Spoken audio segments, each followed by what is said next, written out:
আমি মাঝে মাঝে দেখি কিছু কিছু ছাত্র মাদ্রাসার জানালার গ্রিল ধরিয়া বাবা আসমানের দিকে তাকায়া তাকায়া কি জানো ভাবে।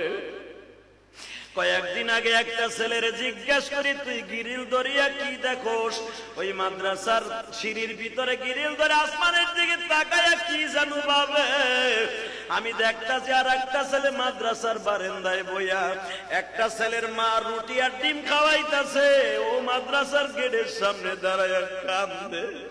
আমি মনে মনে ভাবছি এই ছেলেটার অন্তরে ওর মায়ের কথা মনে পড়ছি। ও মনে মনে ভাবতাছে আমার মা থাকলেও মনে হয় কাছে থাকলে আমার মা এইভাবে আমার খাওয়াইয়া দিত। ও আমার মা হারা বাইরা বাবারা তালবিয়ালি বাবাজিরা, তোদের সুখের পানি আমার মাওলার কাছে কত দামি তোমরা জানো না। ইয়েতিমের জালা ইয়েতিম সারা কে হই বুঝে না, ইয়েতিমের জালা ইয়েতিম সারা